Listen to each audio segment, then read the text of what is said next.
ஆனா இந்த project okay ஆகும்னு நான் எக்ஸ்பெக்ட் பண்ணவே இல்ல. எனக்கு நம்பிக்கை இருந்தது மித்ரா. சரி மித்ரா, நான் கிளம்புறேன். மித்ரா பாபா, என்ன ஆதி, இப்பதான் வீட்டுக்கு வந்தீங்க, அதுக்குள்ள கிளம்புறேன்னு சொல்றீங்க? அப்படி என்ன அவசரம்? மித்ரா, எனக்கு ஒரு முக்கியமான வேலை இருக்கு. நான் கொஞ்சம் பாரதி வீடு வரைக்கும் போயிட்டு வந்துடுறேனே. என்ன ஆதி, இப்பதானே அங்க இருந்து வந்தீங்க, அதுக்குள்ள அங்க போகணுமா? அப்படி என்ன அவசரம்? ப்ளீஸ் ஆதி, போகாதீங்க. நமக்கு இங்க நிறைய வேலை இருக்கு. இந்த ப்ராஜெக்ட பத்தி நிறைய டிஸ்கஸ் பண்ண வேண்டியது இருக்கு. நான் உங்களுக்காக தான் வெயிட் பண்ணிக்கிட்டு இருக்கேன். நீங்க என்னடானா இதுல இன்ட்ரெஸ்டே காட்ட மாட்டேங்கிறீங்க. அப்படி என்னதான் அங்க வேலை இருக்கு? மித்ரா, நான் இப்ப போயே ஆகணும். எனக்கு ஒரு எமர்ஜென்சி. அப்படி எமர்ஜென்சி என்னன்னு சொல்லுங்க. மித்ரா, நான் பாம்பு வச்சவனை பிடிச்சிட்டேன். அவனை ரூம்ல அடைச்சு வச்சுட்டு தான் வந்திருக்கேன். போதுமா?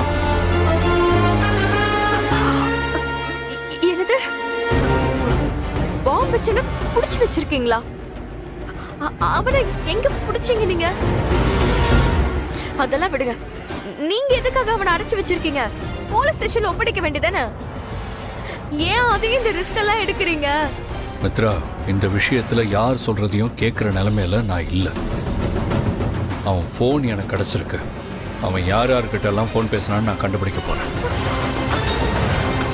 இப்ப போய் நான் அவனை அடிக்கிற அடியில அவன் எல்லா உண்மையும் சொல்லணும். நான் அவன்கிட்ட விசாரிக்க ஆரம்பிக்கிறப்பதான் நீ எனக்கு போன் பண்ணி மினிஸ்டர் வந்திருக்காருன்னு சொன்னேன். அதை என்னால அவாய்ட் பண்ண முடியல. அதனாலதான் நேரா இங்க கிளம்பி வந்தேன். மித்ரா, எனக்கு இப்போ இதை விட முக்கியமான வேலை இருக்கு. சரிங்க ஆதி, நானும் உங்க கூடவே வரேன்.